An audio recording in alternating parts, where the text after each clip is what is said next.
you are gonna see some cool ass shit. Yeah, you don't want two flavor plays. Heart transplants, brain surgeries. I've seen it all. Dude, that's fucking dope. Walk up and just get it, whatever it is. Yeah, brother. I'm trying not to laugh, bro, but Josh is fucking killing me. Guess what Navy SEALs do, motherfucker? They communicate and they're on the same fucking page.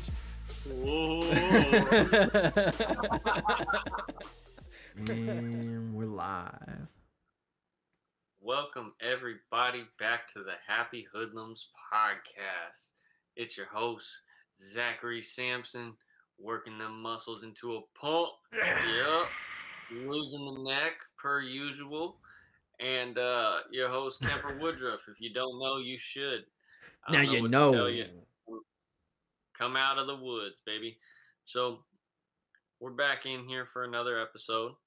I'm really excited as we're getting close to our 420 episode with Paul Stanford. So big shout out to him. I don't know if this is going to be posted. This is a retroactive shout out.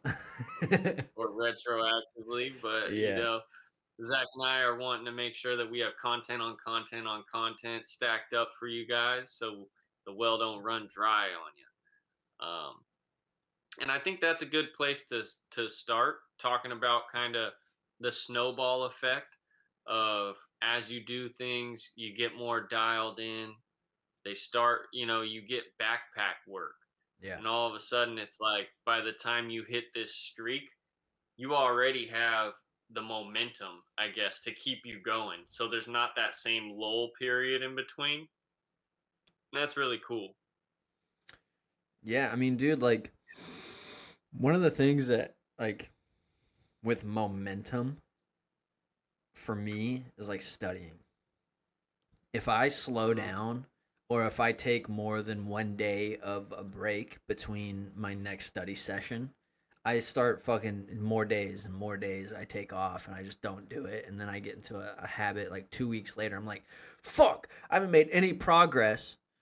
And it's been 2 weeks. And the unfortunate thing is that these courses are timed. And so I have, like, for example, my nutrition course, I have until, like, the end of May to finish it and take the exam. Because the exam expires at that point. So I'm like, fuck, okay. Gotta dial in because it's almost May. But I'm only a couple chapters away from being done. But yeah, momentum can be a really good, especially with like the gym. If you don't take days off, like if you say you're gonna go 5 days a week and you go 5 days a week, that level of momentum is just gonna keep going and going. Especially if you say you enjoy that shit. Like if you say, "Oh, I fucking love going to the gym," you gotta love the process too. Yeah, and that takes me back to OG Mandino, greatest salesman in the world. Hell right? Yeah. This book, like, incredible. But he's talking about the formation of a habit, right? Okay. And he's talking about that a new and good habit is born through repetition. And it says, for when it becomes easy through constant repetition, it becomes a pleasure to perform. And if it is a pleasure to perform, it is man's nature to perform it often. So it's this is a fantastic book, like incredible developmental tool. And the way that it's written is so cool. I'm starting to notice that in my work too. Especially doing like cold calls like we were talking about.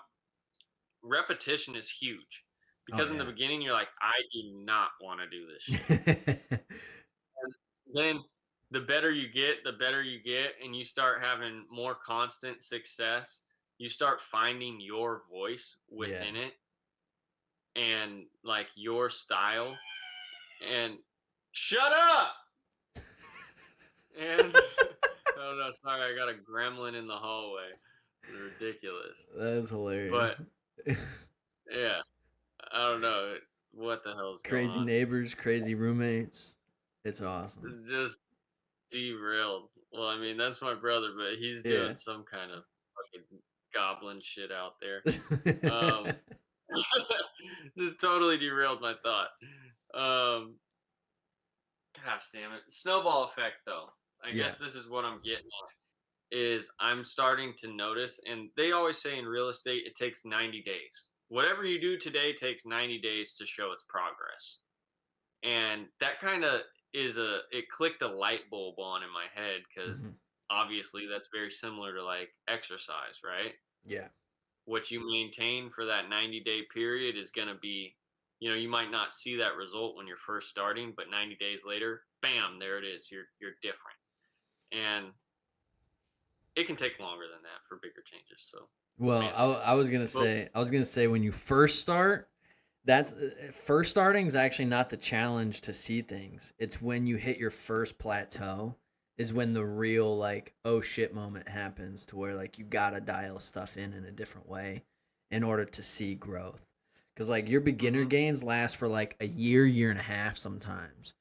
And so then you'll fucking hit your first plateau, and that's where this analogy comes into play. yeah. Yeah. And so all of a sudden, I'm like, oh, okay. Where it took a little bit to get some momentum going.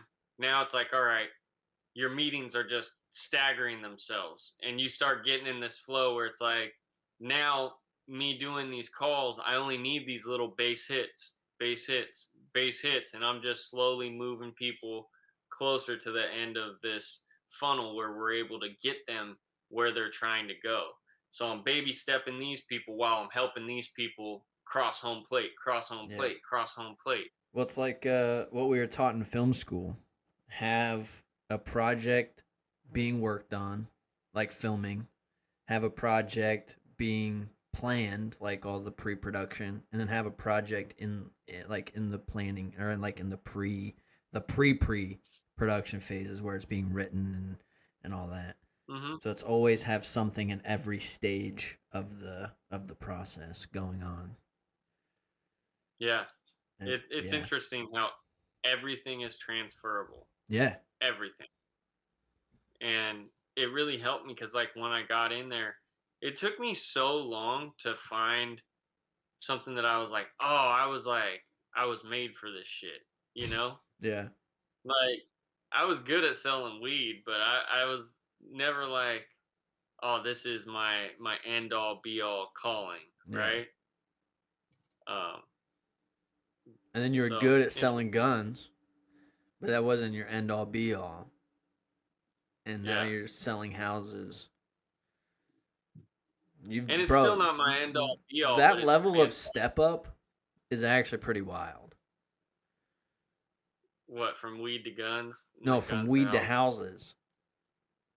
Oh yeah. Yeah, that's a And fucking big ass like whole like if someone were to look at your story and just see like the two endpoints, and they were like selling weed to selling house, wait, selling weed illegally to selling weed or to selling houses.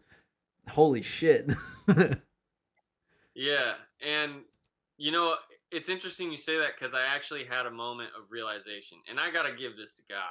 This Okay. is how good God is, All bro. right. He'll put a spotlight on you, and you'll be shown favor as you live like your authentic truth. And I'm realizing because I've been learning so much about branding. And this seminar I was at on Monday, it's the KFA seminar, kick fucking ass, and they really showed that it means keep faith alive. This is keeping faith alive in the process and Real what we're quick, doing. can you Yeah. define uh the whatever the term was that had truth in it? Your what truth? Something truth? Like what is that specifically? Like So I guess just being authentic to my story. okay.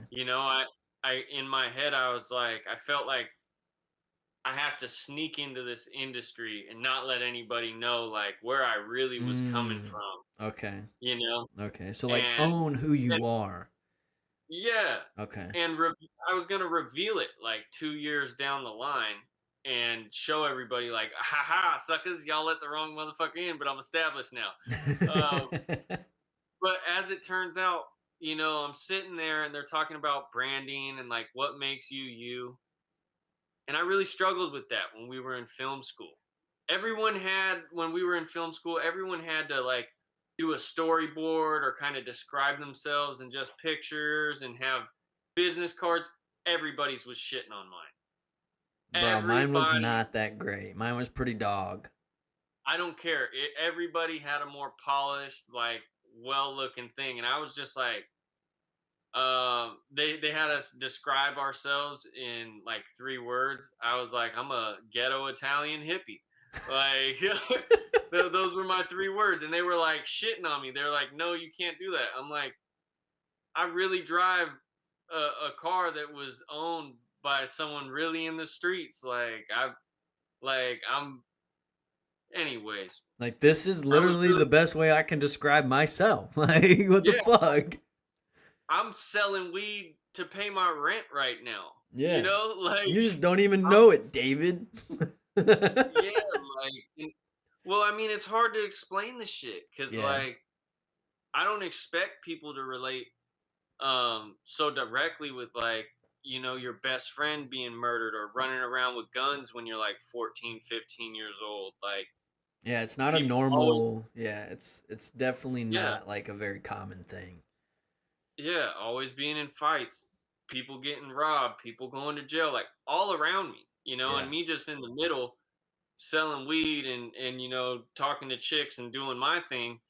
And I feel like I just got so blessed, like God really allowed me to observe all this, and all this stuff that I was in I wasn't necessarily of, you know Yeah, like you were around it, but it wasn't something that you took part in, kind of. yeah. And I feel like God will tell you like what's right and wrong. And there's a lot of people that like might be raised in not as high an income situation or a single parent situation, and their parent might tell them like way better than what they're seeing other people do. Yeah. And all this ignorant ass shit is going down, and you might be the person like, I wouldn't do that, but you're right there. Like the situation's more or less happening, um, and you're just like partaking here and there and kind of just going with the flow. Um, and it's just an interesting trajectory that I've always been about improving and self improvement, and because I want to know why things happen and how things function. And I've always been into like really developing my consciousness and my spirit because I was so confused about how the fuck this could happen in my life.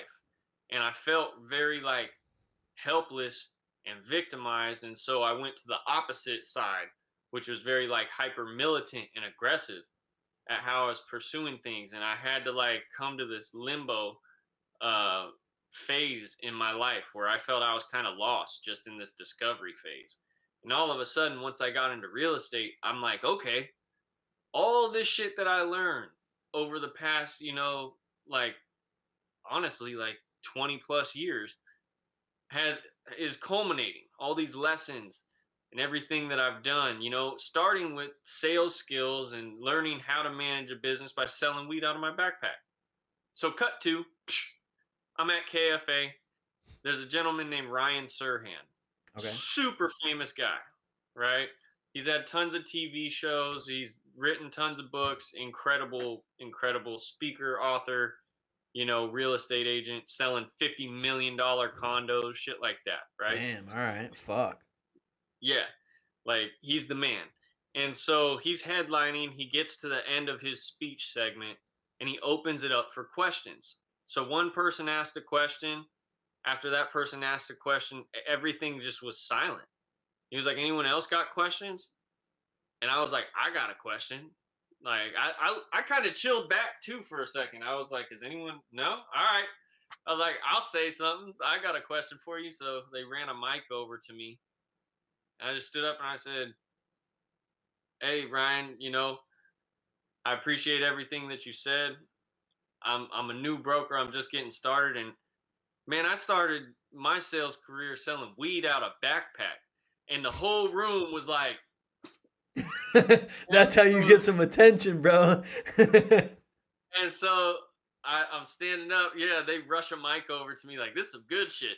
And I was like, you know, I started selling weed out of a backpack, and I see, that in the beginning, this was something I wanted to learn how to do just for myself. But after learning how it affects people's lives, like I realized I got to teach people.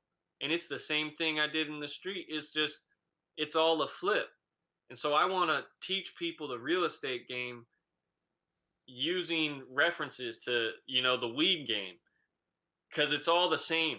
And we don't need to be losing people to the streets, anymore and stupid shit when they can be doing this legitimate and change their whole trajectory of their lives for their families for generations in our communities. And so what advice do you have for that? And he was just kind of like taken back for a second that shit just happened. And he was like, well, welcome to the Couve, because we were in Vancouver. He was like, that's a first. In all my years, I never heard nothing like that. And he gave me some advice, but it's interesting how, like, by being myself, and I didn't realize it, I'm asking just an authentic question. When else am I going to have the chance to ask this incredible guru in the real estate game my question? I'm asking the one that fucking matters, right? Yeah, dude. And That's like if you were to get in front of like Tony Robbins, or like if you got one question to ask to God, or some shit. Like not to equate the two, but like it's like a level in that regard. It's like I want to ask the fucking question right now. yeah, and so like fuck it.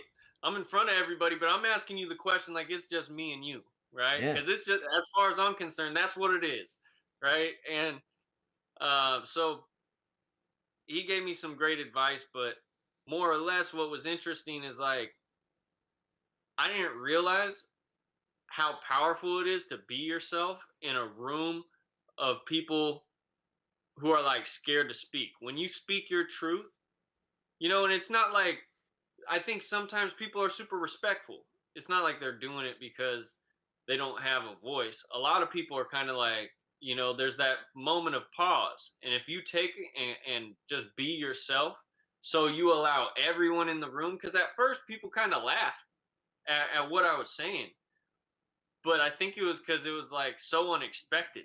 Yeah. And, they were like, damn, I guess we're just being that authentic. All right, and Fuck yeah, dude. That's what's up. I think that's how you should do it, because not only do you help, cuz like think about it. Like if you do that as many times as possible and you be your authentic self amongst large groups like that, eventually what that's going to do is motivate someone else to do the same thing. hmm And then more people, and then this whole movement of be your authentic self starts happening, and you don't even yeah. really know it. You don't see it happening, but it's happening. Yeah, well, I'm in a room full of like the top professionals in my industry, you know? Yeah. In the Northwest, there's like a room of about 800 who's in that room, right? As well as Fuck. up and Okay. comers. Like these Yeah. are people that are like millionaires, they own their own brokerages and have their own teams, like, and they all like really heard me out. Like they really listened and saw my heart and what it took, to even just go there and what I'm trying to do. Like they felt that shit. Yeah. And I wasn't expecting that, right? And this goes back to like sometimes that self-image stuff, like it's ingrained in you. Like people really don't recognize where you come from. And so how you present yourself is super key. Um, but I throw it out there, he answers, and I wind up going to this class that was offered by an incredible woman named Amy Acevedo. She runs an incredible team through Keller Williams that sells like all high-end luxury homes and stuff. She is incredible. And so she invited the whole room, but not everyone chose to come to this event to hear her explain how she markets luxury homes and things like that. But I wind up going, and it was interesting because I didn't realize how many people from our industry that were like there were in that room, Yeah. right? So I walked in and it's like people already know me. Like, and like in that moment, it was like that moment was a brand for me. Like my brand was like solidified and I didn't even really understand what was going on, you know? But now I'm stepping into this stage where I'm like, yes, like I'm so happy. Now I still have to create it and flesh it out and everything, but it made sense to me. Like it was more than like I I took my chance. I stepped in it and I got embraced for it. And that was so fucking cool. And I've had a bunch of people come up to me and be like, you know, I had a couple teams or a team come up to me and say, you know, if you ever want to be at this brokerage, you can. And that translated into another. And I'm like, that is so rewarding, you know? And so Fuck when yeah, I walk dude. in, like, yeah, people remember me based on that question. And now I've made a memory with a gentleman who's, you know, uh, an icon in this industry. And I guarantee you, if I asked him and I said, I'm the dude that asked you about weed in Vancouver, he would remember me in an instant, you know? Yeah. But I can't take like credit for that. That's God, you know?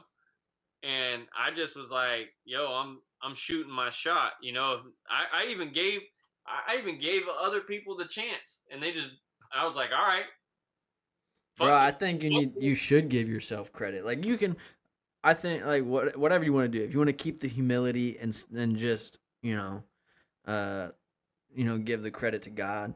I think if you really cared about this whole experience because not only okay, so here's my I'm gonna do a slight religious perspective and then get into why I'm saying it. Yeah, go Um for it. if God's creating all of these events for you and you're doing them, you're going through it, right? You're experiencing that and you're having to go through it, not God. Like you can say that he's responsible for setting these events up, but like the the example that you always say that, or the quote that you always say your mom has told you, um, a teacher presents itself when you're ready to learn or something like that. Yeah, Um, when the student is ready to learn, the teacher appears. that. Um, Hmm. so it's essentially that. Like if God puts it in front of you, but you don't take it, it's it's useless, right? So Hmm. you've gone through all of this shit that led up to your ability to ask that question. And so yeah, maybe in reality, like God may have put all those things in place, but you got yourself through it. There were so many chances for you to fucking go left when you went right and go straight when you went fucking when you took a step back to dodge some shit or whatever, right? Like this was your life and you lived it. Take take some like fucking take that, bro, cuz that's yours. Well, yeah, you know, you're right in that sense, for sure. And I think it's interesting because, like, when I'm talking about each thing leads to the next thing, but it's all the same thing, I was, you know, you're just in a different arena, but you're still doing the same thing. Yeah. Like, and I recognize like what I was doing in that moment is the same thing that I was doing when we were in college. You know, it's the same fucking thing. People in And college, I remember they used to come up to me, and I won't tell this dude's name, but I kind of don't even I don't remember his name actually, which is kind of funny. It's some average ass like white dude name, like Bill or some shit like that. I don't Ben? remember. I just remember the motherfucker used to wear all like overalls and he had some smart guy glasses. Um, and he was nice, but like he said this shit in kind of like a condescending way to me. Like I had given a speech and he came up to me and said, you know, underneath all that yo dog slang, you're really smart. Was And I was like, this wasn't a film student, was it? no, no. No, okay. But I just remember that stuck with me. Because I was like, you understood what I was saying, so I didn't understand the slight in it. Um, I don't think that there was. but I don't know. Maybe it's a misunderstanding, but like I think what he's saying is like regardless of the way that you're talking, you're smart. And I don't know. To me, that would sound like a. I'd be like, fucking thanks, hell yeah. Like I wouldn't give two fucks about what any other part of what he meant. He said I'm fucking smart. I'll take it, dude. Get bent Yeah, if you meant slide on it. I'm taking it as a fucking compliment. Fuck out of yeah. here. I guess to me, I was like, I felt, and this is my own mind. I felt more judged about like there and Okay, offended well, that let me like ask you there's this: yeah. did you feel that way because you're insecure about where you came from? Do you think that that's what it was? I think a part of that is what it was, and I think the other part was like me wanting to stand up for that. Like, there's a whole Mm, segment of society that's misunderstood because of the way they communicate, yeah. and it really is like I'll give you a perfect example, right? Mm. And I'm so happy that it's starting to become uh more lucrative, I guess you could say, or there's more avenues for people to make money off of this. Black comedy, like barbershop comedy, Okay. stinging on each other. Like, bro, I don't care. You can go to any hood and you will hear the funniest shit, you know? And I mean, they do it in the barrios or wherever you're at.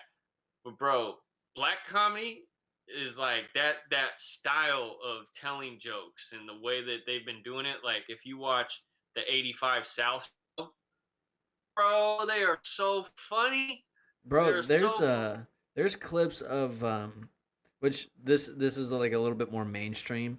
There's clips of Dave Chappelle, Eddie not Eddie Murphy, Chris Rock and Kevin Hart on stage together. And it is some of the funniest comedy like group comedy clips I've ever seen. Like Kevin Hart bought a fucking goat. Or no, Chris Rock bought a goat for Kevin Hart, I think, or some shit, or the other way around.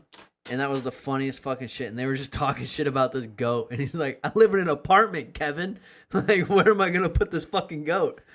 It's I hilarious. They are all hilarious, and those are some of the greats right there. But that's not necessarily stylistically the comedy that I'm talking about. Well, I get that. Like, I get, like, the style of what you're talking about. Like, well, I just it's want to just, say that, like, yeah. just cause they're black doesn't mean like that's what I'm talking about That's in not where I this. was Like, going with that. I was just like, these two guys are fucking fun. These three guys are fucking funny. I know You you're talking fucking about them weirdo. stinging on each other and all that. Well, Yeah. I'm saying it because it's important. There's Okay. a nuance to it because I fucking love comedy. Like, I really always amongst many things that I wanted to be, and they seem really scattered and kind of crazy. Like, I want to be a preacher, but I also want to be a stand-up comedian. You wanted to And be I a mean, preacher and you wanted to be a marine or a and a pimp. special forces.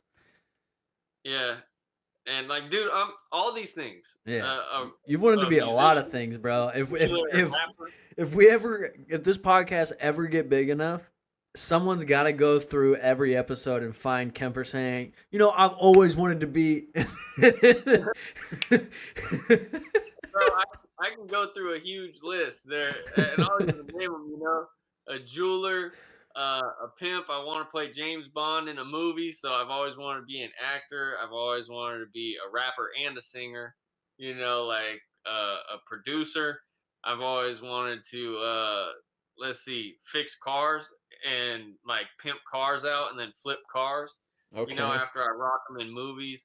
Uh, I've always wanted to be a TV show guy, like a travel show guy, showing people around the world, doing the dopest like parties and all kinds of stuff that I can find, like just exploring cultures, ancient aliens type stuff. That would Like, be dude, fucking sick. there's so many different things that I've wanted to do that I just recognize like, all right, I'm gonna just try my best to nail all them bitches, Hell and yeah, a dude. lot, yeah. I'm just gonna try and nail them all. There's That's some what's up. things that I won't get to, but at the end of the day, I'm always just try my best to keep it as real as possible with people. And that was one of those moments where like we're keeping it real. Like a lot of times, like it didn't feel like it paid off in the past, you Yeah. know? And I got laughed at a lot, which made I didn't know how to handle that, bro. Like, cause when I was younger, like, and this is the crazy thing, like when I was younger, I was violent, bro. Like if Mm-hmm. you laughed at me or like, I would be violent in my way that I would handle that. Cause I felt like hurt by that, bro. Authentically. I was like, what? And I felt like you can hurt me this way. Well, guess what? I can hurt you, and I could beat your fucking ass. so it led me into like a lot of stuff. But I always found that like when I would get in fights and things, it was like God was telling me like, bro, you know better. And I would always get like the shit end of the stick. Although on some of it, it's like I'd do it again because they deserve some of that. But anytime that the person was actually deserving of it, like it worked out okay. I Yeah. might have still got taken to the office or whatever, but I never lost the fight, right? Anytime I tried to do some bullshit like out of true ego, something goofy would happen. Something Yeah. goofy would You gotta fight. You gotta fight for a purpose. Yeah. And so I saw it though. And I knew it. I knew it Yeah. because I've been doing it since I was a little kid, you know? So it was weird. It was like I was just exposed to that early. And so I started to notice like as I got into high school and especially as things got more intense and now weapons are starting to enter into situations and things like that, right? I'm like, oh, okay, like yeah, I go beat this dude up one day, but then he goes and gets a gun and now I got to watch out for this dude.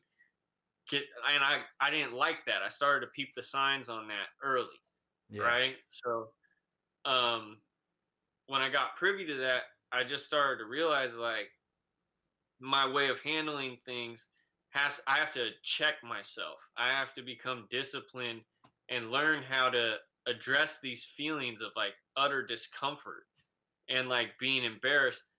And I knew like there's a part of me that like I'm goofy and outspoken and like I can't not be myself.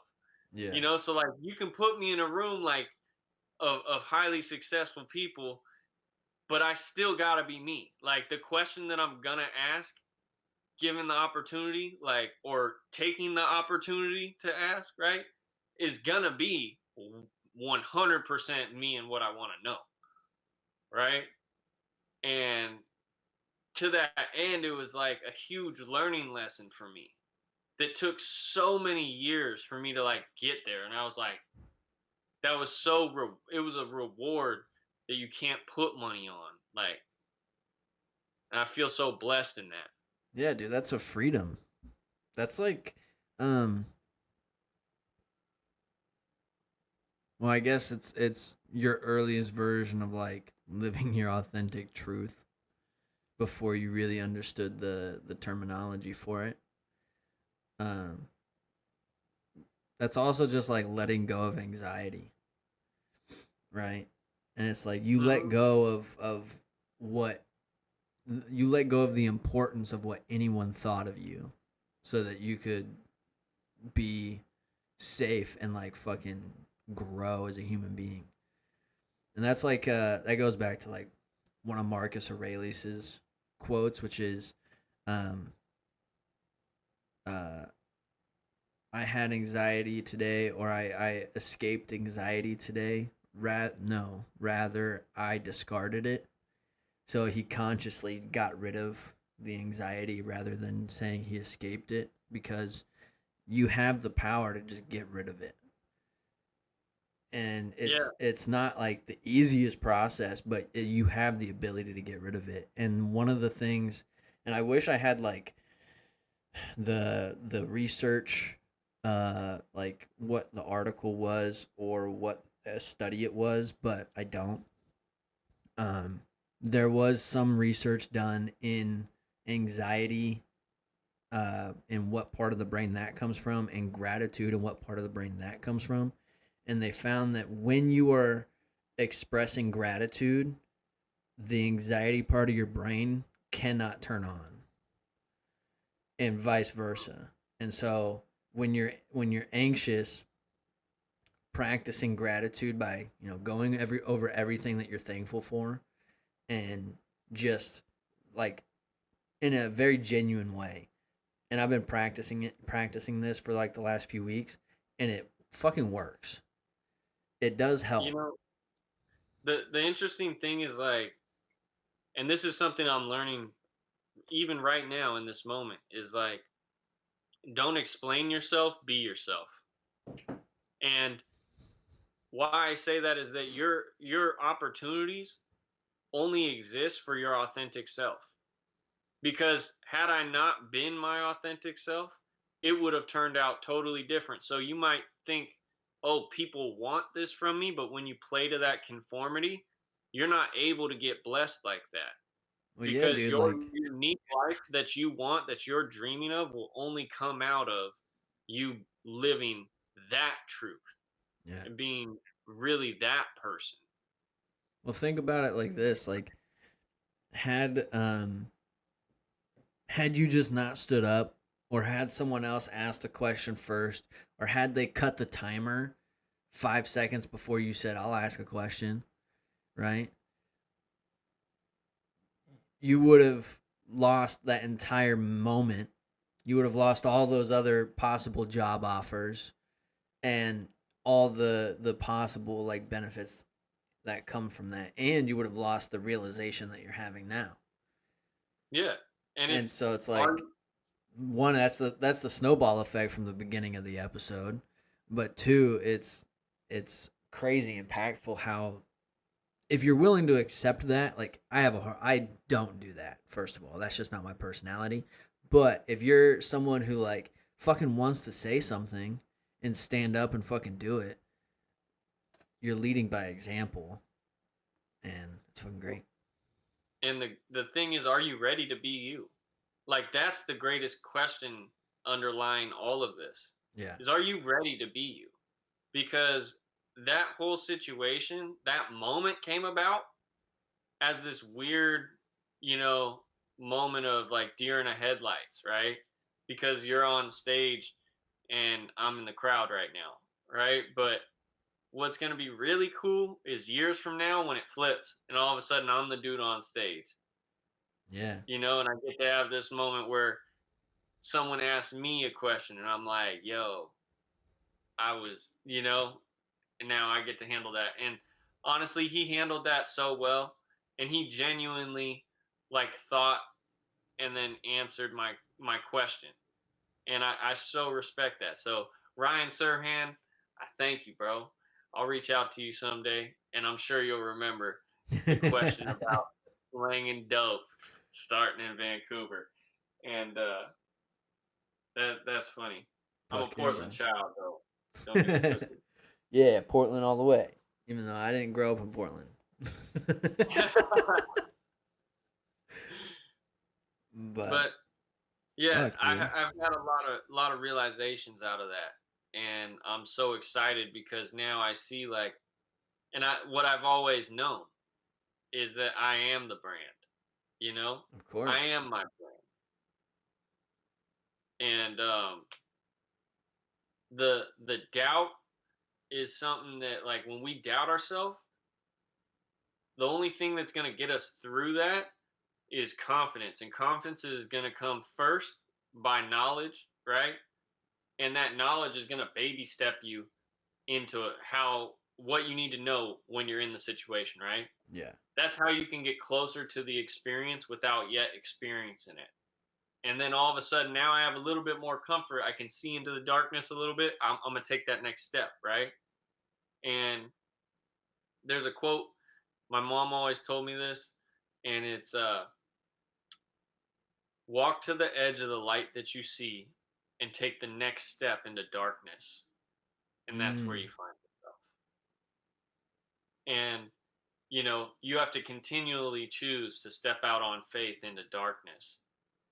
And life is not this linear thing. It's really like a spiral, right? So the same question occurs. It's that same process of, will you step out on faith again now that the stakes appear to be higher, right? Now that you have farther to fall, will you do it again?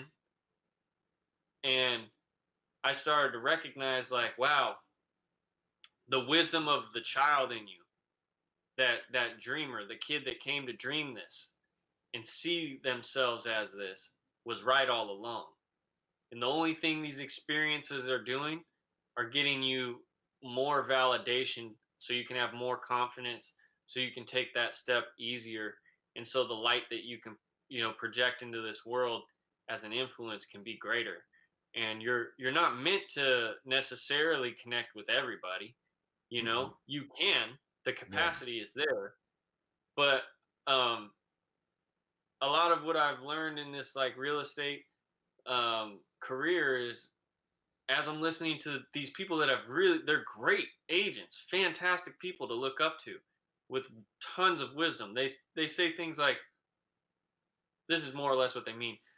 I can be anybody's agent, but I'm not going to be everybody's agent. And so doing the right thing first and foremost isn't about me sitting down with you and being like, yes, sign the papers, I'll represent you to make the sale. Because that person and I might not jive. Yeah. I might not really understand that person. So I have no business trying to handle that person's greatest investment that they're probably going to have. And so doing the right thing might be saying, no, we can't work together or we shouldn't work together Yeah. because I know someone that can represent you better. And I would sooner send you to my friend over here, right? Who I know your personality and their personality would go well together, and I'll leave the money on the table, knowing that I don't get paid unless I do sell somebody Yeah. something that works for them, right? And that's why it's so honor based. And this is a whole industry of people that really do have love for each other because they share like a similar struggle and hustle in a sense, but it's all the foundations of it are really like it's a spiritual game. And if you're not who you really are, someone else can feel it. They can feel it right away if you're in it for the money, you know? Yeah. And that's why I feel like it's such a cool developmental thing, just this career where everyone's brand is unique. And now I realize, like, I had someone come up to me, um, a lady, her name's Rebecca Lee. Super cool. Okay. Super cool. It's a doll. And she came up to me and was like, I want to keep an eye on you.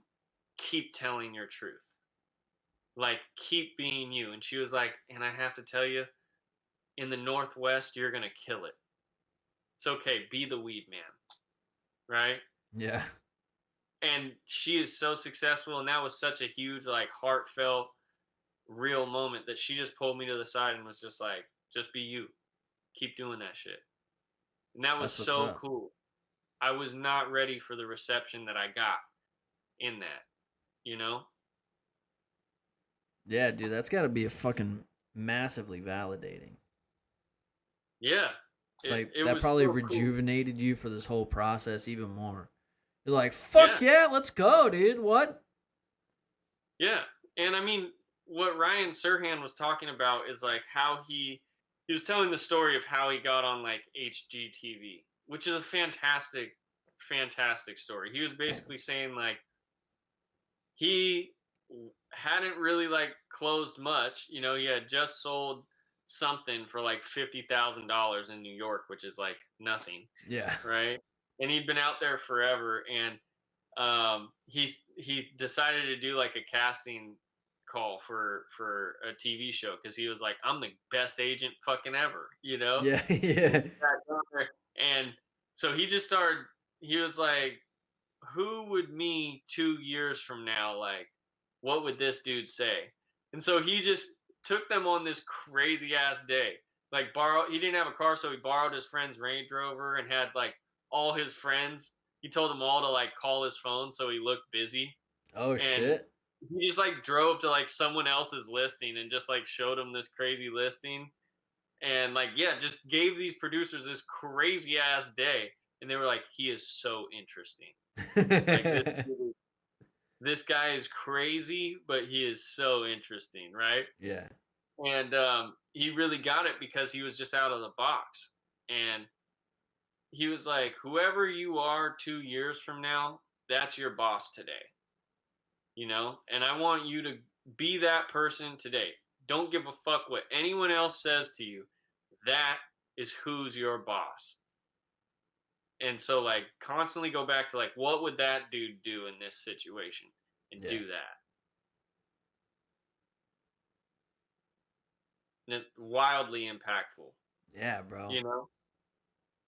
And That gives the me real something to think estate, about for sure. yeah, the real estate game is such a beautiful thing because there's so many capacities in which you can do it and ways to structure your business, and everyone is different. Everyone sells differently, and who their ideal client and is totally different. And Yo, there's dude, just so something that just came into my head, and this is way off yeah, topic. But hell dude, yeah. Alex is getting his real estate license. Makula. McClula, Yeah. my boy, let's Yeah. do it. Supposedly he's taking the test I think around the end of this week, so either today or tomorrow. That is awesome. Yeah. He's another dude with a super interesting story. Right, dude? Imagine he asks the question, "Yo, so I was born and adopted from Russia." And Yeah, I'm trying to make this and that happen. They're like, "Oh shit." yeah, Yeah, that's a dude. wild. Yeah, he's got a wild story too. And the cool thing is, like, there's so many developmental conferences and things where people are just going, this is what worked for me. You Yeah. know, do with it what you will. This is what worked for me. And I'm going to tell you exactly how I do it. Like, there's not a huge, like, this is my secret sauce. It's like, you can't be me. So this, like, enjoy the fruits of this, you know? And I Yeah. hope you're fruitful with it. And it goes back to, like, who resonates with you versus who resonates with me. That's two different people. You know, I can give you my word for word speech and you can go and try and use it, and you know, you might have some luck with it, but not until you really make it your own. Yeah.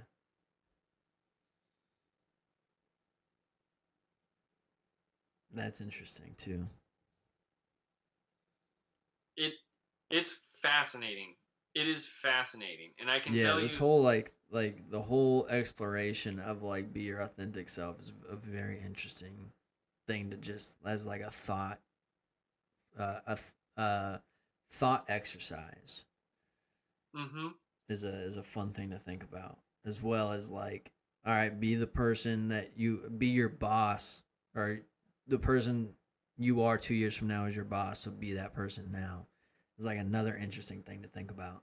Like, how the fuck would I Yeah. be in 2 years? What do I want to see myself in 2 years, and then be that is essentially what you're saying. And that's a fucking Yeah. crazy thing to think about, because I'm sitting here thinking like, all right, I'll be a personal an online coach, signing people for $1,000 package every month Yeah. type shit, and I'm like, okay. Do that now, you Yeah, know? so that's kind of That's what yeah, so like that's what's in my head, that's what's going on in my head. I'm like, okay, well, how the fuck do I make that happen? Well, I guess we'll figure it out. that's exactly it. And then you go, well, how would I do that? You Yeah, know? Okay. exactly. And then check it out. This is the cool thing. Like, when you're 2 years down the road and that stuff's worked out, now what are you doing? Now you're 2 years beyond who you were when, and it's just this exponential thing that happens when you're living your authentic self. And um that's what I'm loving about this, is it's such an exploration, and um it's profitable in every single way because of who you become, you know? Like, there's gonna be some, and it's like there's some people where it's that counterintuitive thing. Just like, I might tell you, like, no, you should go with someone else on this, right? We're just not a good fit. I don't think I could help you as good as somebody else. Hmm. And that might make that person, like, yeah, I left money from that deal. That person might be your greatest advocate. They might just be like, out of the goodness of their heart, they told me they kept it real, Yeah. right? And you might even And like change their whole perspective on like sales and or real estate just as on its own. It's like, oh shit, well yeah, this one person was like, hey, like I actually had my best interest at heart and sent me somewhere else. And it did work out really well. And he was right that this person did mesh with me really well and changed their entire perspective on salespeople or just yeah, real estate, and one of the two. yeah, and it makes it safe to invest, right? Yeah. It's like, oh, all of a sudden this is a I have room to play around. It's not like this dead end of if you Yeah. don't go with me, there's no more help. Like there's nothing I can do for you. It's really like, no, I want to know everything that you want, and I'm gonna try and do my best to give you all of it that I can. Fuck yeah, dude. That's kind of what And like I guess in like a different way. Um I'm doing that with like how I train people. Cuz like I don't just give them like the workouts and shit. Like I send them resources and things that they can continue to learn with so that like if they ever decide to stop, they still have those resources and can still work out and make their fucking make the progress they want whether they're with me or without me. yeah, and then like to kind of incorporate something that my mom always did when she was running her interior design business. She would start by giving her clients a stack of magazines, right? Okay. And be like, go through these, home and garden, like different magazines. I want you to find anything that you like in a home, and I want you to cut it out, and I want you to basically make a collage. Which kitchen would you take out of all these kitchens that you're seeing? What living room would you have? And they would do that, right? She would go through and she would take pictures of their home like as it is. And when they would leave, they would get this like book of what their home was, what it was before and after she did a transformation on it, after the sale, and then, a picture of them like with their next home can go kind of like at the end of it. Yeah. So you can do a similar thing with like somebody's body, right? Yeah. With week to week, so they can see this transformation of themselves. And those are the things that will differentiate you between what someone else is giving and what you're giving. Do you give them a branded water bottle or like a shaker or something that sticks Mm, with them? yeah. You know, and that's where it comes into like the brand. When someone gets Zach, when they get a Samson workout, it's going to be totally different than what they find somewhere else. And it doesn't mean that someone else's program is bad, you Yeah. know? Maybe your program is perfect for like this stage of their development, and they might need something else to get whatever they're trying to get out of. Hmm. It's that same thing, dude. Yeah. Yeah. I mean, yeah. You actually just gave me a cool idea, but um, never mind. My head's in like 14 different places right now. Isn't it fantastic? That's how you're supposed to think. That's value first, right? Yeah. That is Well, that's like value first. people over money, essentially. Hmm. Yeah. So it's If like give them the best, regardless of what it is that you're getting in return. Yeah, and like it's the little things. I was at this thing on Wednesday, talking with Amy and well, she was talking to the whole class, but um, I was telling her about buying cologne for the first time Hmm. because she was saying what was like a luxury experience that you remember. And I was like, dude, right away, I was like, the first time I bought cologne, I was in seventh grade and I went to the perfume house on Hawthorne, which is like a world renowned, cologne store. And here I am with like 250 bucks because I'm like, I'm a fucking man. You know what I mean? Yeah. Like, Yeah. I What's gotta up? smell good, right? I bought a 250 like $100 bottle of cologne that day, and it's still Fuck. to this day one of my, if not my most favorite scent. It What was was so it? influential on me. I want to say Lalique does it, but it's called Encre Noir. In Crane Noir. Okay. Yeah, and it's like the most woodsy, manly, fucking rich person fragrance that you've ever smelled. It is Okay. the most man shit ever, and it's my favorite. Well, My now I favorite, think I'm gonna have to fucking try it at least once. dude. So Just know that's like my go to. Just know you got it from Poppy. You know what I mean? okay. That's that you're Well, gonna all of my feel. fucking colognes are from you, so like I, it's hard to fucking say that none of it is, but it literally all is. It's kind of close to like that Bond number 9 Brooklyn that I gave you. Okay. Like it's kind of similar, but I feel like the Bond number 9 is like a little.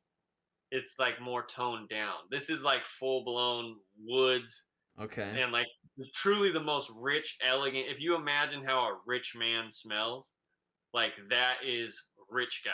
Like Fuck. you Now I want it. you you should get it.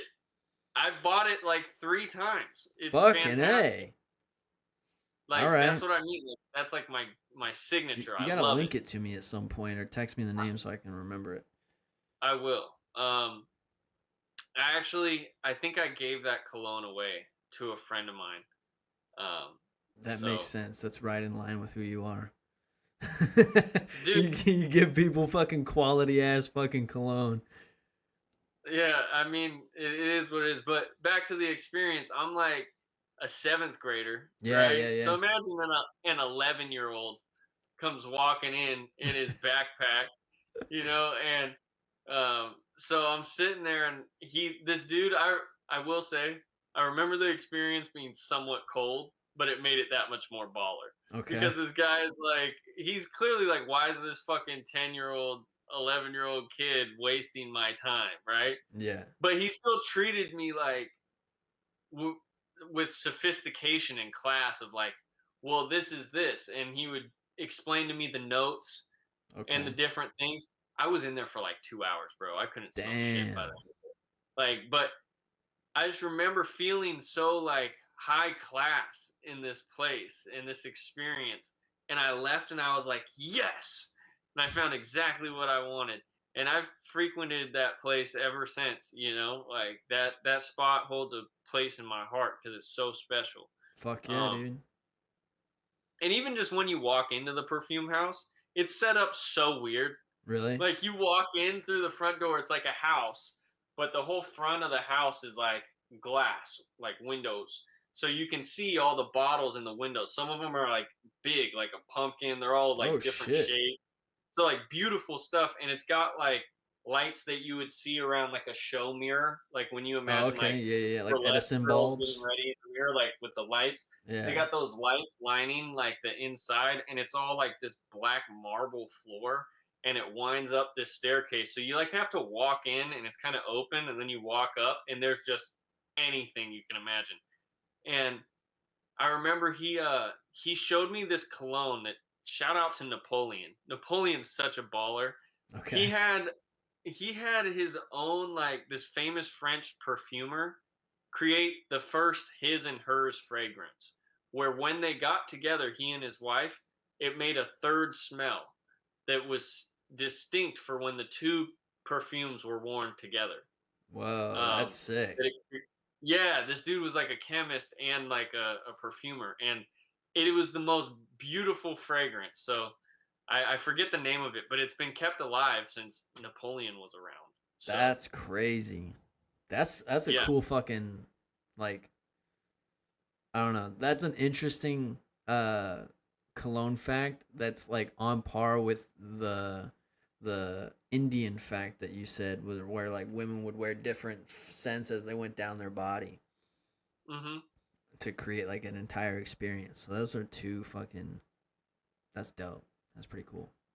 It blew my mind, dude. I was Yeah. like 10, 11 years old, and I was like, this is so. I was like, I have always loved extremely luxurious things. And matter of fact, I wrote something about this the other day. So I I I might. can't say that I love extremely luxurious, but I do like luxurious things.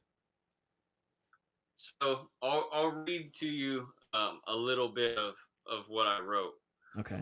Um, I suggest that you dedicate your life to positivity through the study of luxury.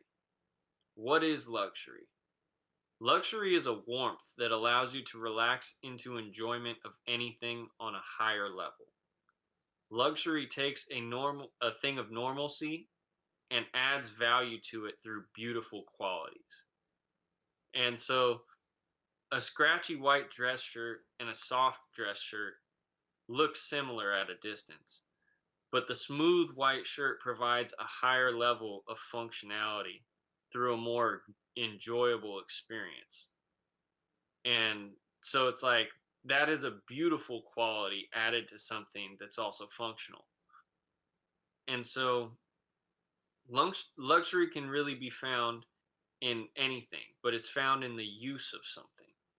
So a broken piece of pottery may be beautiful, but its redeeming quality is the fact that despite being previously broken, in which case it would just be used as artistic decor, it becomes more important by the fact that it is still useful to drink out of, right? And you can think about that in terms of like Japanese pottery and Yeah. stuff. Where they fix it with gold and shit, so it essentially becomes a unique piece on its own. Yeah, and when you think about it, it's like that 10 to 20% better is worth, you know, over 100 times more, you Yeah. know? And it's crazy because it really shows in, say, look at like dining, right? If you're super, super hungry and you go to like Red Robin, that burger is going to be super satisfying, just like Oh a yeah. juicy steak from like Ruth Chris Steakhouse, right? But the difference in those two experiences, because of the service and the beautiful qualities and the atmosphere, it's really fulfilling the same need, but you're paying much greater for it because it's luxurious. It's a more enjoyable experience. Yeah. And when you start looking at life in that there's valuable like aspects to subtleties and nuance, and you appreciate and are willing to like pay for what you're able to enjoy, like Yeah. it takes your appreciation in the way that you interact with your money and invest yourself into an experience and totally Well, changes it. let's take it into like a even a more like I mean a different example, I guess.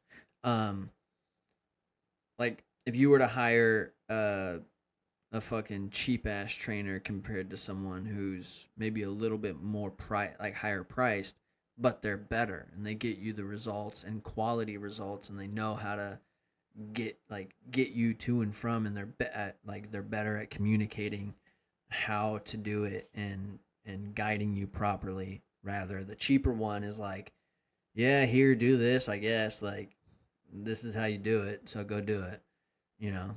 And like where the more expensive one is more guiding and actually fucking offers that value to you and makes it way easier. Or even like you go to the point of like fuck, I lost my other example, but whatever. But I feel like I did it. I'm on the same page as you with that in terms of like how I understand what you're saying. Um Hmm. but yeah. And when you look at it, like the ability to um settle into an experience, right? Yeah. That's why I describe it as like warm. If you get into like a cold shower, you constrict, right? You kind of tense up. But like when you're relaxed and you have this atmosphere that you can get into, it's almost like the difference between, having sex in a room where it's quiet and like you're able to all of a sudden like make love where it's like the room smells like candles. You have music, the lighting might be different. It's not like you just walked in and now you're doing it, right? Yeah. It's a whole different experience. Although you're doing the same thing, you know, it's a different atmosphere, I guess, that allows for that to become what is experienced. And there was a lady that was talking about the smell of a certain agent's listing. So when I was in this luxury class, she was like, you would know what like who was listing this house because all of her listings smell the same. When Oh you go in shit. there, she has a certain kind of fragrance that she puts inside the houses. So as soon as you walk in, you smell it and you're like, "Oh, all right, I know exactly who's listing this home."